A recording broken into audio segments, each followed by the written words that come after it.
मुझे कोई समस्या नहीं थी, लेकिन शासकीय व्यवस्था जिस नौकरशाही से जकड़ी होती है, उस नौकरशाही में एक बड़ा वर्ग ऐसा था जो कहता था कि मुख्यमंत्री के रूप में अयोध्या जाने से विवाद खड़ा होगा। हमने कभी विवाद खड़ा होता तो होने दीजिए, लेकिन अयोध्या के बारे में कुछ सोचने की आवश्यकता है। फिर एक वर्ग ऐसा था जिसने कहा कि आप जाएंगे फिर राम मंदिर की बात होगी। तो मैंने कहा कौन हम सत्ता के लिए आए हैं, राम मंदिर के लिए सत्ता भी गंवानी पड़ेगी तो कोई समस्या नहीं होनी चाहिए। और हम लोग उस समय फिर इस कार्यक्रम के साथ जुड़े। मैंने से 19 अवस्थी से कहा, मैंने कहा जो बस चुपचाप जाकर के देखो दीपोत्सव का कार्यक्रम कैसे हो सकता है। अयोध्या भारत के सनातन धर्म की एक आधार भूमि है, सप्तपुरियों में प्रथम पुरी है। सनातन काल से ही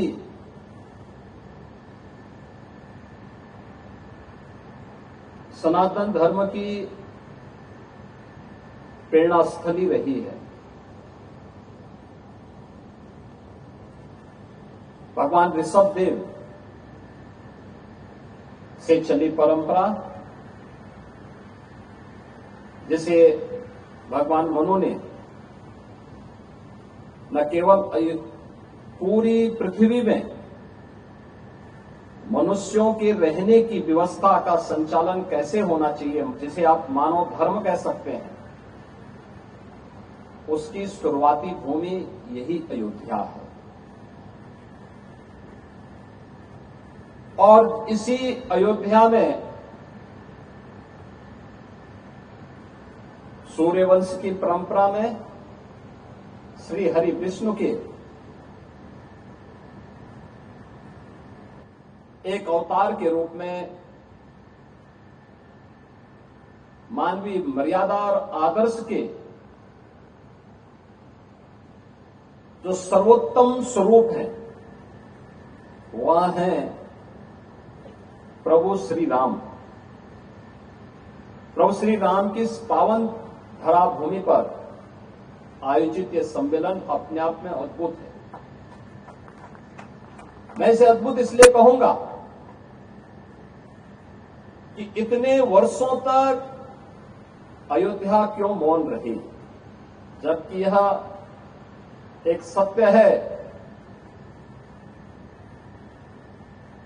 कि जिसने राम पर लिखा वह महान हुआ।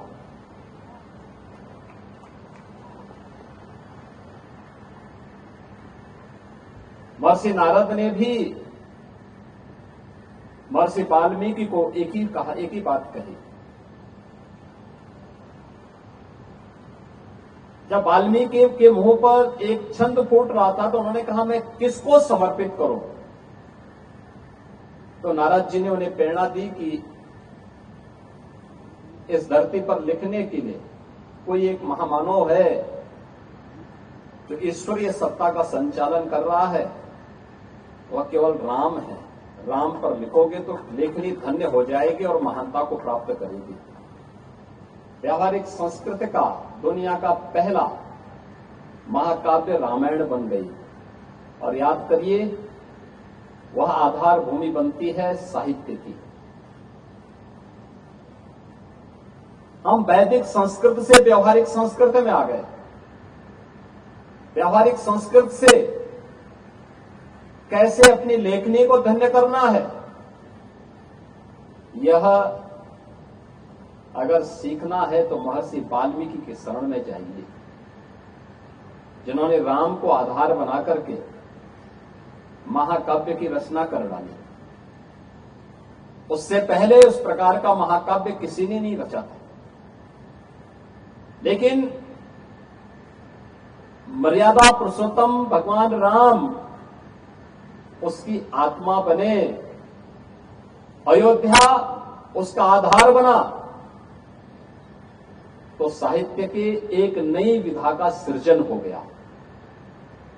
साहित्य की जिस नई विधा का सृजन होता है वह कालांतर में आपने फिर देखा होगा पुराणों की परंपरा में वही व्यावहारिक संस्कृत अपनाई जाती रही और फिर यह आम जन के लिए इतनी लोकप्रिय हुई कि केवल भारत की ही नहीं बल्कि दुनिया की कोई ऐसी भाषा नहीं जिसमें रामायण या रामचरितमानस किसी न किसी रूप में लोगों के हृदय को न छू रही हो।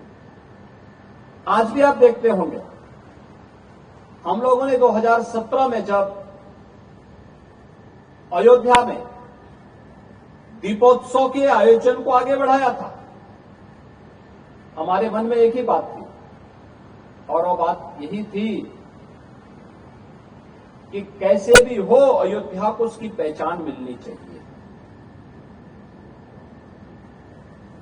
कैसे भी हो अयोध्या को उसकी पहचान मिलनी चाहिए, अयोध्या को वो सम्मान मिलना चाहिए जिसका वो हकदार होना चाहिए। एक द्वंद्व था जब अयोध्या में पहली बार आने की बात हुई।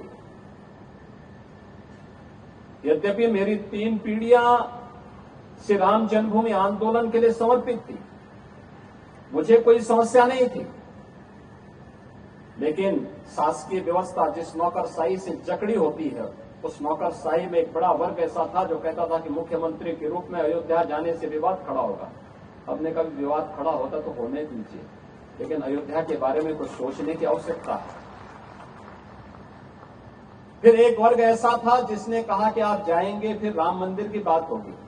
तो मैंने कहा कौन हम सत्ता के लिए आए हैं, राम मंदिर के लिए सत्ता भी गंवानी पड़ेगी तो कोई समस्या नहीं होनी चाहिए। और हम लोग उस समय फिर इस कार्यक्रम के साथ जुड़े। मैंने से 19 अवस्थी से कहा, मैंने कहा एक बार चुपचाप जाकर के देखो दीपोत्सव का कार्यक्रम कैसे हो सकता है। और वे यहां आए, उन्होंने यहां सर्वे किया, उन्होंने कहा दीपोत्सव का आयोजन होना चाहिए।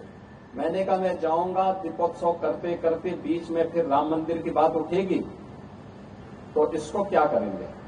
उन्होंने कहा नहीं, कार्यक्रम हो इसके बारे में हम सबसे बात करते हैं और सबका सकारात्मक भाव हो।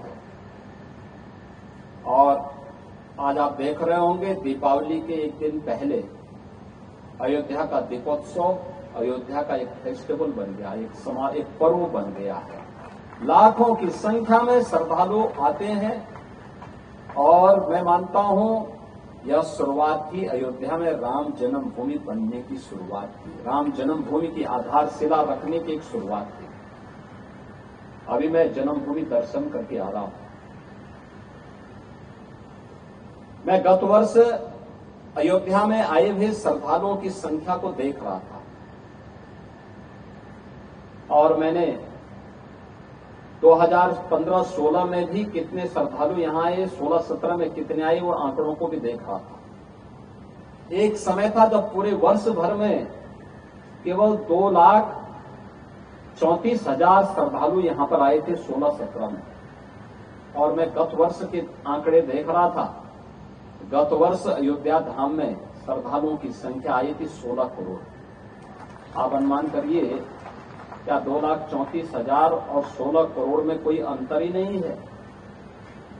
अभी आप देख रहे होंगे लाखों लोग अयोध्या में आज भी दर्शनार्थ आए थे। लोग चाहते थे, लेकिन लीडरशिप का अभाव था, लोग उसको आगे नहीं बढ़ने देना चाहते थे, सही जानकारी और सही तथ्यों को सामने नहीं आने देना चाहते थे। लेकिन हम सब आभारी हैं प्रधानमंत्री मोदी जी के, जिन्होंने विरासत और विकास को एक साथ जोड़ करके भारत की परंपरा को उस गौरव के साथ आगे बढ़ने के लिए प्रेरित किया। और मुझे लगता है कि आज के दिन पर वह लेखनी का आधार बनना चाहिए, क्योंकि जो लेखनी आज होगी वह आने वाली पीढ़ी के लिए धरोहर बनेगी, आने वाली पीढ़ी के लिए एक प्रेरणा बनेगी। कैसे भारत का नेतृत्व बदलने के साथ ही भारत एक नए भारत के बारे में सोचने लग गया, एक भारत श्रेष्ठ भारत के बारे में सोचने लग गया। एक समय था जब भारत का वासी अपने आप को भारतीय कहने में थोड़ा संकोच करने लग गया था। उत्तर प्रदेश का वासी अपनी पहचान को छुपाता था। ज्यादा समय नहीं, 1 दशक पहले की स्थिति थी, और आज क्या परिवर्तन आया है। जो नहीं भी होगा उत्तर प्रदेश का, वो भी कहता मैं भी उत्तर प्रदेश का हूं। जो नहीं भी होगा भारत का, वह कहेगा कि मैं भारतीय हूं। और मैं सच कहूं, दुनिया में ये स्थिति है। मुझे एक बार यूरोप में जाने का अवसर प्राप्त हुआ। मैं ऐसे ही निकला घूमने के लिए, एक टैक्सी पकड़ी। मैंने उससे पूछा, मैंने कहा भाई मुझे टैक्सी वाला भारत ऐसा लग रहा था जैसे भारतीय हो, तो मैंने उससे पूछा कहां के रहने वाले हो? उसने कहा पंजाब। फिर मैंने कहा पंजाब कहां से? और थोड़ा ठिठका। मैंने कहा पंजाब का बोल रहा है, कोई बोल अमृतसर का बोलेगा, लुधियाना का बोलेगा, या किसी पंजाब के किसी कस्बे का बोल देगा। मैंने कहा क्यों, पंजाब से चुप क्यों गए? कहा साहब पाकिस्तान का रहने वाला हूं, पाकिस्तान वाले पंजाब से। तो मैंने कहा तुमने इंडिया क्यों कहा? तुमने भारतीय क्यों कहा?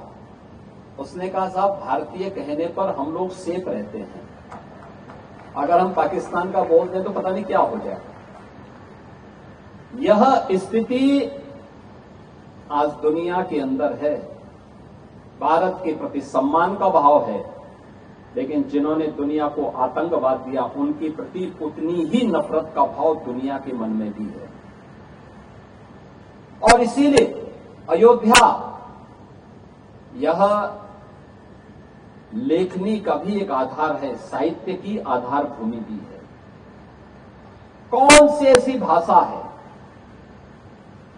भारत की या दुनिया की जिसने वाल्मीकि रामायण को आधार बना करके वहां की शैली में रामायण रचा हो?